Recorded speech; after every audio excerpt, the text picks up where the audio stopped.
Good morning, boys and girls. I'm back. I wanted to go back and read you a couple of stories. Today, we are going to read a couple of our bear books that we love. So I know a lot of you are thinking, but Mrs. Lane, we already read these, but that's okay, because what do I always say? We can read our favorite books more than once, right? Okay, so first, today we're going to start with Bear Snores On. And these are by Karma Wilson. We love Karma Wilson. We did an author study on her early in the year, if you remember. And the pictures are by Jane Chapman. Bear Snores On. Here we go.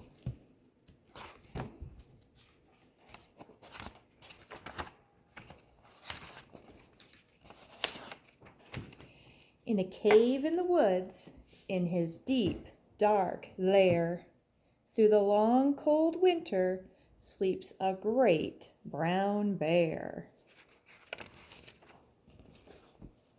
Cuddled in a heap, with his eyes shut tight, he sleeps through the day, he sleeps through the night. The cold wind howls, and the night sounds growl, but the bear snores on. An itty-bitty mouse, pitter-pat tiptoe, creep-crawls in the cave from the fluff-cold snow. Mouse squeaks, too damp, too dank, too dark, so he lights wee twigs with a small hot spark. The coals pit-pop, and the wind doesn't stop, but the bear snores on. Two glowing eyes sneak peek in the den. Mouse cries, "Who's there?" and a hare hops in. "Ho, Mouse," says Hare, "long time no see." So they pop white corn and they brew black tea. Mouse sips wee slurps, Hare burps big burps, but the bear snores on. A badger scuttles by, sniffs at the air. "I smell yummy yums, perhaps we can share." "I've brought honey nuts," Badger says with a grin. "Let's divvy them up, cozy down and dig in." And they nibble and they munch with a chew, chomp, crunch. But the bear snores on. A gopher and a mole tunnel up through the floor. Then a wren and a raven flutter in through the door. Mole mutters, "What a night! What a storm!" twitters wren, and everybody clutters in the great bear's den. They tweet and they titter, they chat and they chitter, but the bear snores on. In a cave in the woods, a slumbering bear sleeps through the party in his very own lair. Hare stokes the fire, Mouse seasons stew. Then a small pepper flake makes the bear chew! He blows and he sneezes and the whole crowd freezes. And the bear wakes up. Bear gnarls and he snarls. Bear roars and he rumbles. Bear jumps and he stomps. Bear growls and he grumbles. "You've snuck in my lair and you've all had fun, but me, I was sleeping and I have had none." And he whimpers and he moans and he wails and he groans, and the bear blubbers on. Mouse squeaks, "Don't fret, don't fuss, look, see, we can pop more corn, we can brew more tea." Bear gulps, bear gobbles, he sighs with delight. Then he spins tall tales through the blustery night. When the sun peeks up on a crisp, clear dawn, Bear can't sleep, but his friends snore on. And that is Bear Snores On. And now we're going to read Bear Wants More.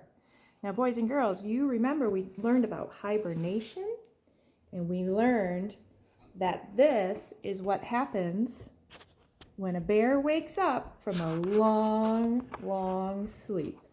Bear Wants More by Karma Wilson and Jane Chapman.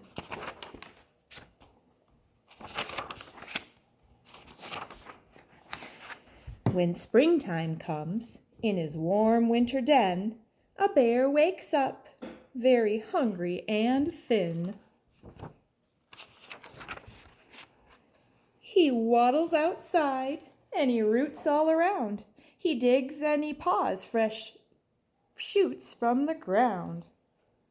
He nibbles on his lawn till the last blade is gone, but the bear wants more. Mouse scampers by with his acorn pail. Come along, Mouse squeaks, to Strawberry Vale. So up Mouse hops on the bear's big back. They tramp through the woods for a fresh fruit snack. The berries grow sweet and they eat, eat, eat. But the bear wants more.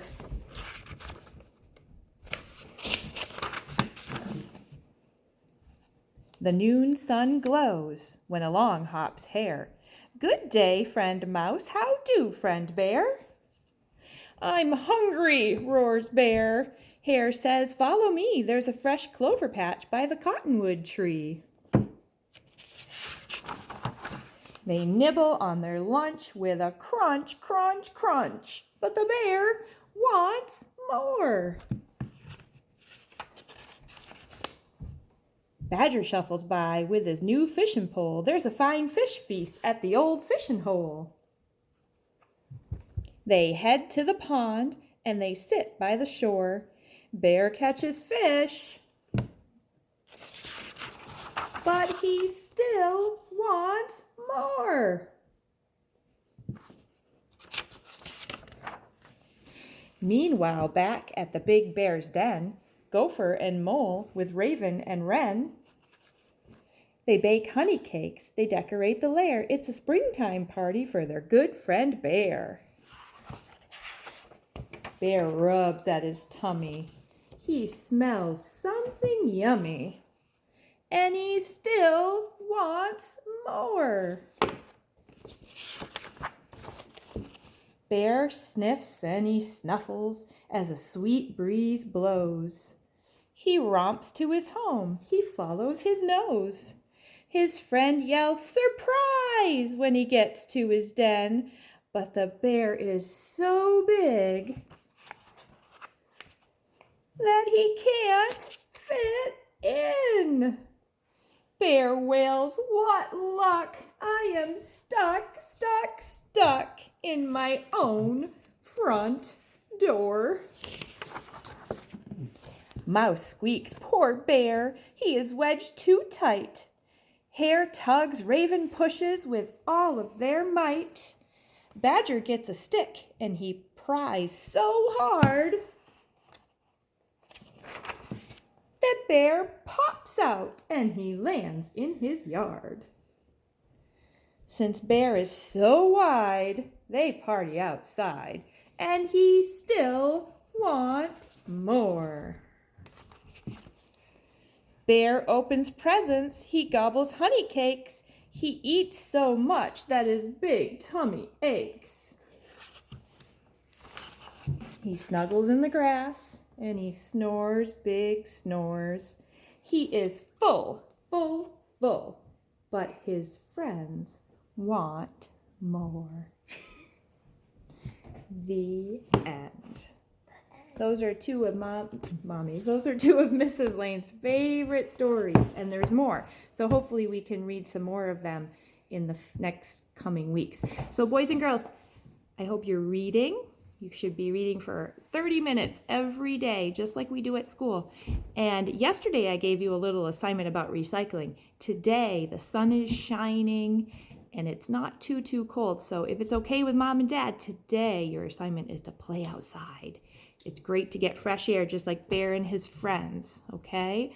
I miss you all so much and I hope to see you soon. Bye, boys and girls. Bye.